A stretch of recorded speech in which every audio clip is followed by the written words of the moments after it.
अरे मागच्या व्लॉगला हे तर पाहिलंच नाही. ही आमची गौराबाई, हिची सकाळीच पूजा केली. आणि माहितीये का आमचं गाव किती मोठं आहे तर. मग गावभर फिरत असताना लहान मोठं जे कोणी दिसलं त्याला रंगवत चाललं होतं. कोणी लाल भडक, कोणी काळा कुट्ट तर कोणी निळा भक्क झालेला होता. अरे बा, पुढचा जितका अडवायचा प्रयत्न करत होता ना तितकाच आम्ही त्याला जास्त भरवायचा प्रयत्न करत होतो. आणि माहितीये का आमची संख्या कमीत कमी किती होती, तर आमची संख्या होती 30. गावभर रंगवाचा कार्यक्रम चालला 12 वाजेपर्यंत. 12 नंतर इतकी जोराची भूक लागली की थोडा चिवडा घेतला आणि खायला लागलो. चिवडा खात असताना थोडा प्लॅन झाला की पोहायला जायचं म्हणून. मग गेलो वाडीत आणि पोहायला लागलो. ज्याला पोहता येत नाही त्यानं काय करावं, मग त्या वाडीच्या काठानं जे नाला होता ना त्यात ते पोहायला लागले.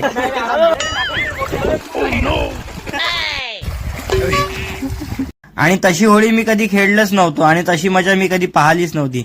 तर तो खूप जास्त मजा मस्तीचा दिवस होता आणि खूप जास्त मजा मस्ती आली. आणि असे व्हिडिओ पुढे तुम्हाला पाहायला अजून जास्त मिळतील. त्यासाठी चॅनलला सबस्क्राईब करा आणि अकाउंटला फॉलो करा. भेटूया पुढच्या व्हिडिओत. धन्यवाद.